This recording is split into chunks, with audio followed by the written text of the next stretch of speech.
누워서 듣는 철학 이야기. 흔히 철학이라고 하면 두꺼운 책, 어려운 한자어, 그리고 현실과 동떨어진 칸트나 니체 같은 옛날 사람들의 이야기를 떠올립니다. 하지만 제가 생각하는 철학의 진짜 모습은 조금 다릅니다. 철학은 지식이 아니라 태도거든요.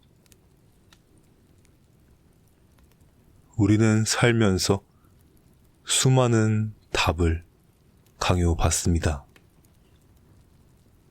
좋은 대학에 가야 한다. 돈을 많이 벌어야 성공이다. 몇 살엔 결혼을 해야 한다. 같은 것들이 있죠. 세상이 정해놓은 이 매뉴얼대로 살다 보면 편하긴 합니다. 하지만 어느 순간 내 마음 한 구석이 텅 빈 것처럼 느껴질 때가 오죠. 남의 기준으로 내 인생을 채웠기 때문입니다. 소크라테스는 이런 말을 했습니다. 성찰하지 않는 삶은 살 가치가 없다. 조금 매정한 말처럼 들리지만 이 말은 너가 지금 왜 이 일을 하는지, 또 무엇을 위해 사는지 스스로 묻지 않는다면 그건 내 인생이 아니라 세상의 관성에 끌려가는 것뿐이다 라는 뜻입니다. 철학은 당연하다고 믿었던 것들에 왜? 라는 물음표를 던지는 연습입니다. 이 연습이 시작될 때 우리는 비로소 세상의 소음에서 벗어나 내 목소리를 듣기 시작합니다. 그러면 철학을 하면 밥이 나오냐고요? 아니, 밥은 안 나옵니다. 하지만 그 밥을 어떤 마음으로 먹을지를 결정하게 해주죠. 철학은 우리 마음 안에 단단한 뼈대를 세우는 작업과 같습니다. 요즘 우리를 가장 괴롭히는 큰 감정 중 하나가 불안이잖아요. 남들보다 뒤처지는 것 같고 내가 하는 방식이 틀린 것 같아서 자꾸 주변을 두리번거리게 됩니다. 실존주의 철학자 사르트르는 인생은 B와 D 사이의 C다 라고 말했습니다.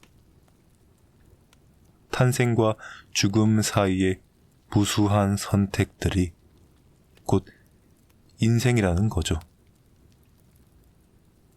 우리가 불안한 이유는 선택의 결과가 무서워서가 아니라 그 선택을 내릴 나만의 기준, 즉 가치관이 희미하기 때문입니다. 철학을 공부한다는 건 역사 속 수많은 천재가 고심했던 고민의 흔적들을 빌려와서 나만의 필터를 만드는 과정입니다.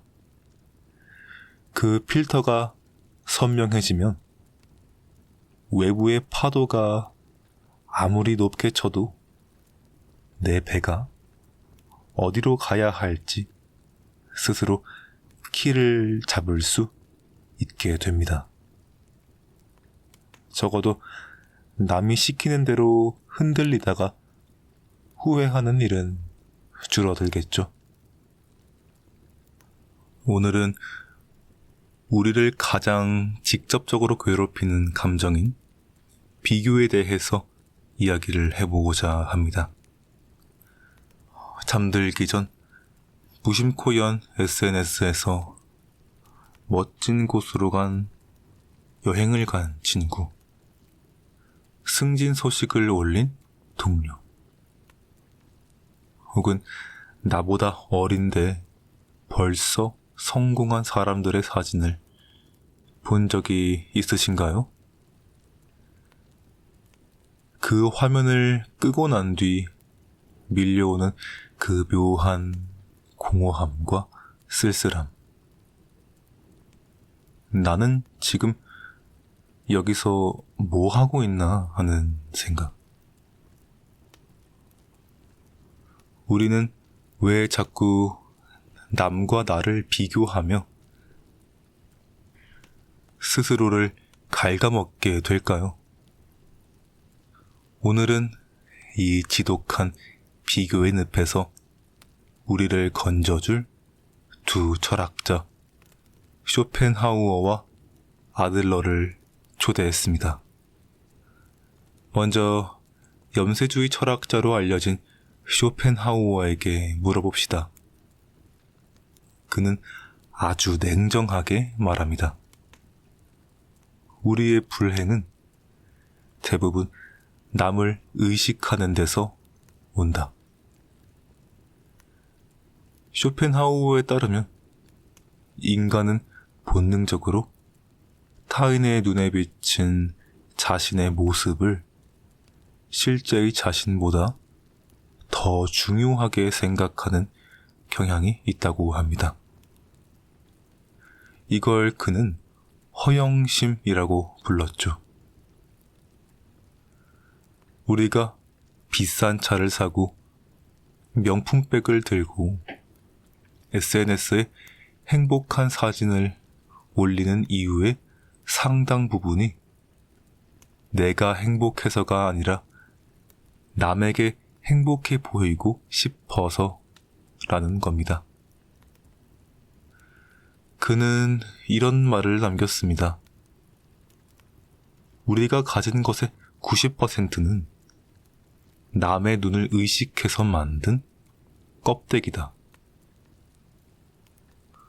무섭지 않나요?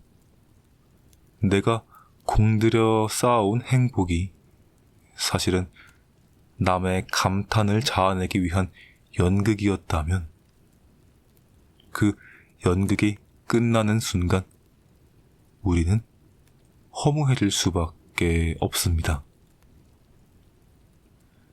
쇼펜하우어는 해결책으로 자족을 제시합니다. 남의 시선이라는 구걸통을 내려놓고 오로지 나 자신의 내면이 풍요로워지는 것에 집중하라는 거죠. 남이 나를 어떻게 보든 내 안의 세계가 단단하면 외부의 평가는 바람에 날리는 먼지에 불과하다는 것이 그의 가르침입니다. 하지만 쇼펜하우어처럼 남 신경 꺼 라고 말하는 게 말처럼 쉽지는 않죠. 그래서 이번엔 심리학자이자 철학자인 알프레드 아들러를 만나보겠습니다. 아들러는 비교에서 오는 열등감을 무조건 나쁜 것으로 보지 않았습니다. 아들러는 말합니다. 인간인 이상 열등감을 느끼는 것은 당연하다. 중요한 건 그 열등감을 어떻게 쓰느냐다. 그는 열등감을 두 종류로 나눴습니다. 첫 번째는 열등 콤플렉스입니다. 난 원래 안 돼. 쟤는 금수저니까 가능한 거야 하고 포기하는 핑계로 삼는 것. 두 번째는 건강한 열등감입니다. 지금의 나보다 더 나아지고 싶다는 의지, 즉 타인과의 비교가 아니라 어제의 나와 비교하며 성장하려는 동력. 아들러 철학의 핵심은 수평적 관계입니다. 우리가 비교하며 괴로운 이유는 세상을 수직적으로 보기 때문입니다. 누가 위고 누가 아래인지 따지는 경쟁의 장으로 세상을 본다면 주변 사람들은 모두 나의 적이 됩니다. 하지만 세상을 수평적인 평원으로 본다면요, 우리는 각자 다른 목적지를 향해 걷고 있는 동료일 뿐입니다. 앞서가는 사람을 시기할 필요도, 뒤처진 사람을 무시할 필요도 없습니다. 그저 각자의 속도로 걷고 있을 뿐이니까요. 오늘 이야기를 정리해 보겠습니다.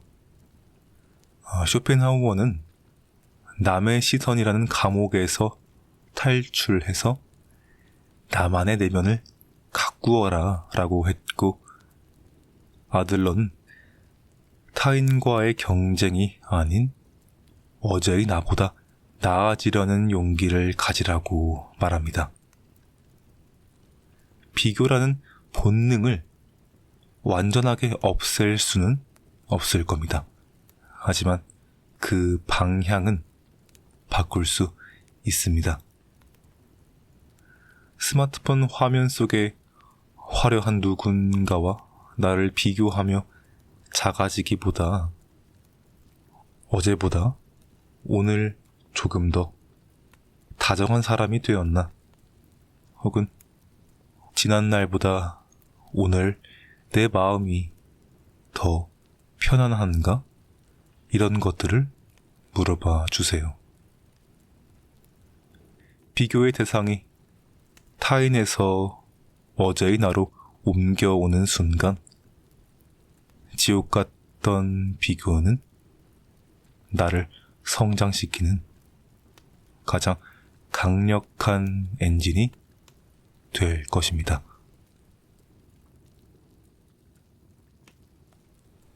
네, 만약 여기까지 듣고 계셨다면 정말 대단하시고요. 또 감사합니다. 원래 수면 목적으로 제작이 된 영상인데 여기까지 잘 깨서 듣고 계셨다면 정말 감사하죠. 다음 영상에서도 더 좋은 내용으로 끝까지 들으실 수 있게 더 고민을 해보겠습니다. 네, 안녕히 주무시고요. 구독과 좋아요 눌러주시면 감사하겠습니다.